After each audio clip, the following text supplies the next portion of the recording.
Thank you, Mike. No pressure. Well, good afternoon, everyone. Hope you're enjoying the conference so far. And after a nice lunch, there's no more exciting way to get you going than talking about tax. Mike says this is me from Chapter Robinson or Accountants. Contact details there for any heckling or whatever later on. Now, like me, you may have bought this book and been very disappointed to find out it's not a book about tax planning and allowable expenses. And I understand it's sold pretty well, actually, so there's obviously countless thousands of disappointed tax enthusiasts, courtesy of Amazon. So I was delighted to be given the opportunity to come here and put right what E.L. James got so wrong. Regrettably, I've only got 30 minutes, so I've had to change the title slightly.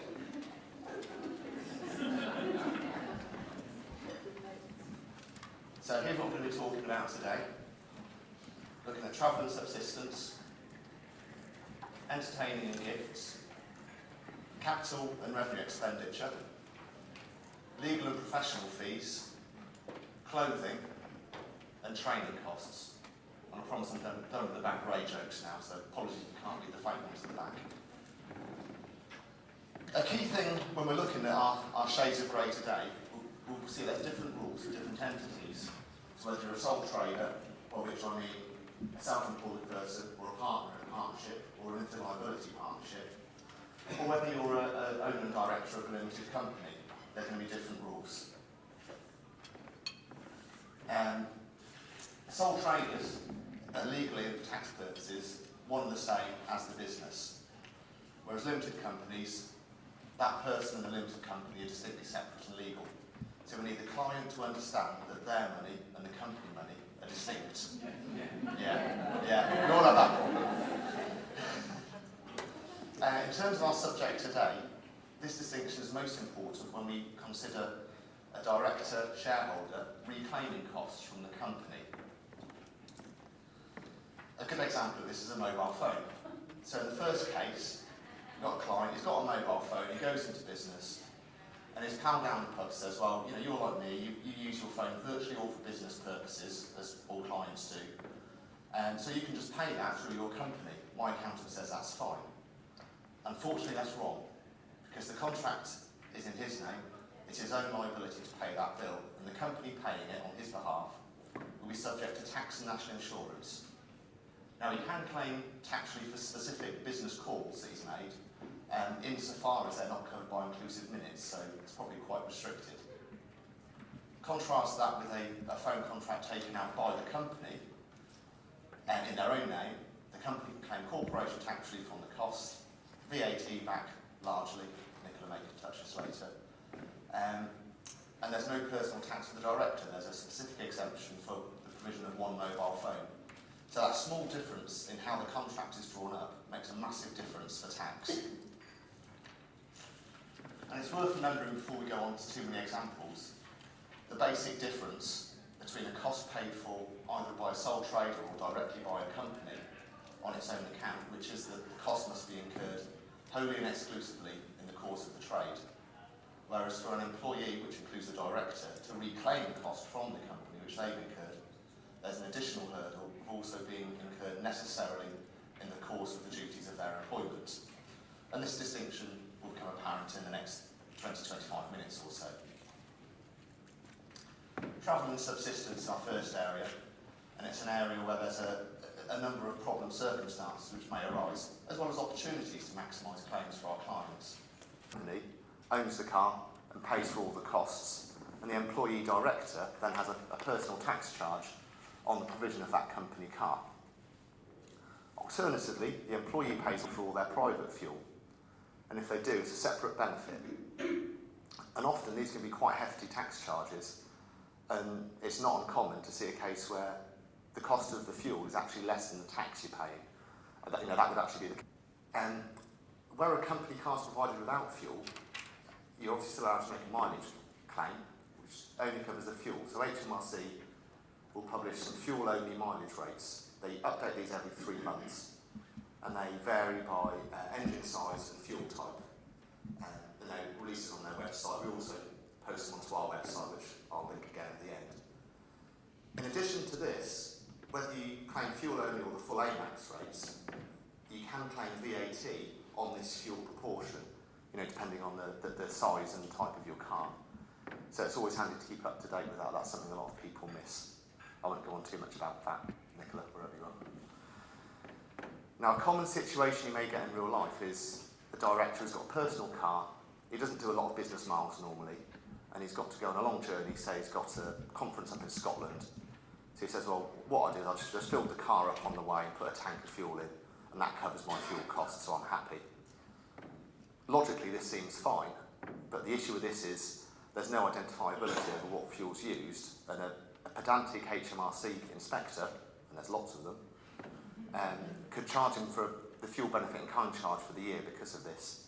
Instead, he needs to make sure he uses the AMAPS rates, and he can claim 45 pence a mile, so he's actually going to get much bigger tax relief, unless he's got some sort of serious car using more than 45 pence per mile for petrol at the M1, in which case he's probably not too bothered about saving a few quid in tax anyway.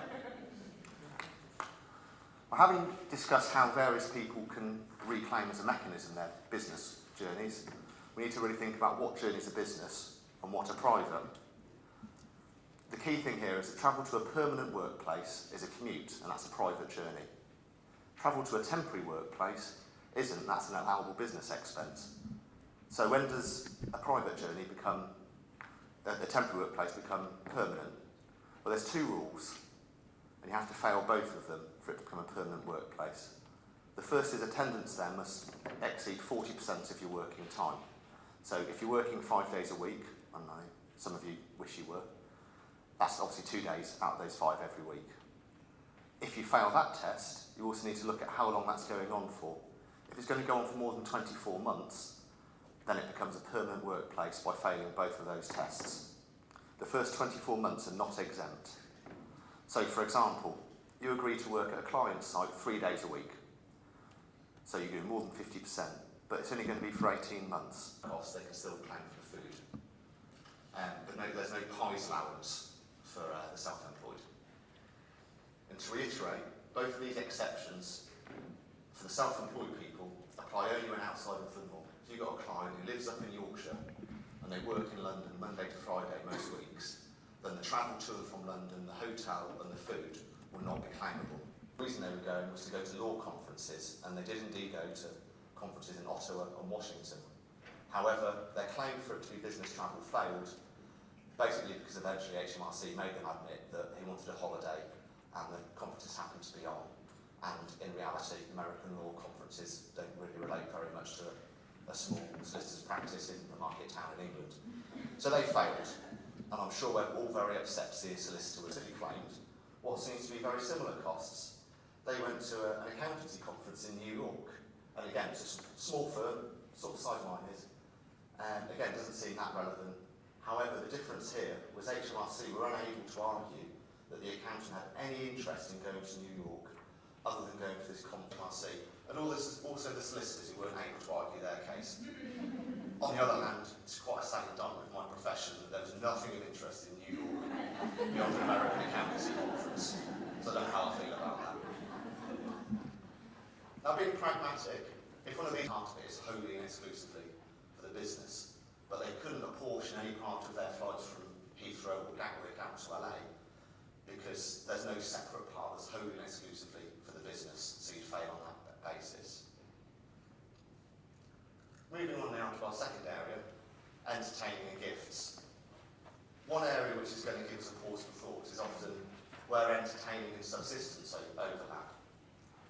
And the key here from a bookkeeper's point of view, and indeed this whole area, is around being able to accurately code what the costs incurred are. And to do this, of course, you need to understand what the rules are. Staff entertainment is tax deductible for the employer, whilst entertainment of customers, suppliers, introducers, and basically anyone else isn't.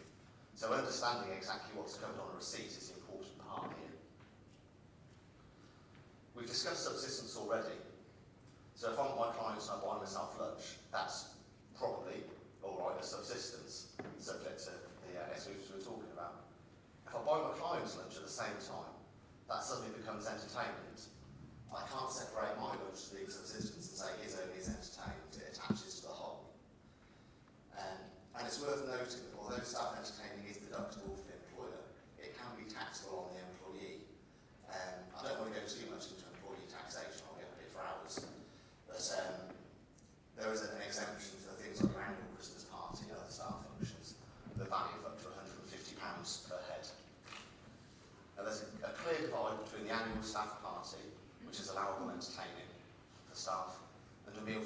entertain customers, which is disallowable client entertaining. But we're looking at the grey areas today, not the black and white. Firstly, remember a sole trader or a partner in partnership with LLP is not an employee, so this is going to affect the tax treatment of their costs. An event at which both staff and non-staff attend will be disallowable in whole if the reason the staff are there is incidental to the other people. So, for example, you have 5 client managers, you tell each of them to bring their top 5 clients along to a rugby match. The only reason they're there is because the clients are there, so you can't claim a fifth of the costs related to the staff. It's all disallowable. Prices of a cake to try and stimulate interest in a new product. Again, you're going to get a deduction for that. And finally, a gift made which carries a conspicuous advert for the firm, i.e. the firm's name, in a prominent place, will be allowable so long as it fulfills 2 criteria. The first one is it's not food, drink, tobacco, or a voucher exchangeable for goods. So that writes out most of the fun stuff. And also the cost of the gift, taken together with all the other gifts to the same recipient, must not exceed £50 a year. And from that £50 you can exclude anything that's failed under test 1, so the nice bottle of champagne you sent them doesn't count towards that limit. So you give someone a pen or a diary with your name on, and as long as it's not worth 51 quid, that's going to be fine.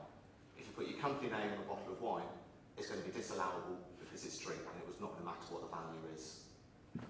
There are some variations on the VAT treatment as well for gifts and entertaining, and I'll leave it to Nicola to discuss that later rather than go into it length, but suffice to say it doesn't always follow the direct tax treatment. So just because something's allowable for tax, don't automatically think you can claim the VAT, and just because something's disallowable doesn't mean you can't claim the VAT. So now I'm going to see if I can stimulate any interest in a show of hands for some much dreaded audience participation. David, you're exempt. So property 1 that's been knocked down and rebuilt, who thinks it's capital? Anyone for repairs? You're all right getting up here telling me this here. It's a separate identifiable asset, and one of the 6, and that's capital in nature. Now how about the second one? The roof's been taken off and replaced entirely. Anyone for capital? Just the one? I'm sorry, thank you for your bravery, but it's a repair. Is it though? Well, I was going to go on to say. Because it depends. Does it not depend on the state of the? If you take off slates, felt batten and reslate, you've improved it because you put felt and batten in. Have you read my notes? No. Well, yeah, you quite well. I'll skip that bit. Yeah. If there's an appreciable improvement beyond what it was originally, then potentially yes, it is capital. Now, if you was replacing single glazed windows with double glazed, something like that, where it's a modern material and the old one isn't available, HMRC will accept that's not an improvement. Even though the reality is it's more energy efficient, but it's the current equivalent. Now, if the roof needed replacing and you decided to build an extension, and yeah, still grey. It depends is always the right answer in tax. I'm trying to be straight down the line. Now, we are assuming here that he's owned these buildings for some time, because if he hasn't, perhaps we're looking more like the Law Shipping Company and less like Odeon. So we're assuming it's an ongoing project. But finally, the kitchen, I think I'm not going to tempt anyone to say that's capital. Even though you're going to get a nice new kitchen, fundamentally it's a kitchen that does the job of cooking food and things like that. And even moving the bits around when classified as an improvement. Again, it's just a modern equivalent of where we were. So, skip well ahead of myself in my notes. Perform some sort of function like certain electrical and plumbing systems. Probably will get allowances, but there are loads of exceptions and exceptions to exceptions. So I'd suggest if you've got someone who's undertaken these sort of works, you'd suggest they take some specialist advice to avoid your PI being tested. Moving on to legal and professional costs, this is an area where we often see non-deductible expenses, and it's an area where HMRC like to look at them as well. If they see high legal and professional costs, that's one of the things they might look into and ask a nasty question in a letter. And the reason that a lot of these costs will be disallowable is precisely this capital or revenue question. Professional fees to do with purchasing an asset should be coded to the same as that asset. It's not a revenue cost. And the common example here is someone's bought a property, they've got some solicitor's costs. Those costs form part of the cost of the property, not your legal costs in the P&L. Expenses on an abortive acquisition, so i.e. a purchase that falls through, remain capital even though there's no asset they relate to. That's a slightly unusual one. And some less, and she has to wear, the barrister has to wear basically black and white clothing underneath their gowns. And she argued that she'd never be seen dead in any of this. Ironically, the picture's her in black and white clothing. She always wore colourful clothes outside, and therefore she should be allowed to claim for these. Now the judge said that unfortunately she wore these clothes to deal with her basic needs of modesty and warmth, and they weren't wholly exclusively, and therefore she failed. So only genuine uniform will qualify, so a nurse's outfit and not my suit, and that's not my clothing choice at weekends. And also safety wear, so you still take cat boots, which again is not going to be relevant for someone like me unless my office is particularly ropey. Moving on, I'm constantly overrunning, surprisingly, so I'll skip on very quickly. Training costs is the final area we're looking at today. And we've already looked at this fundamentally because there's a question of capital v revenue here.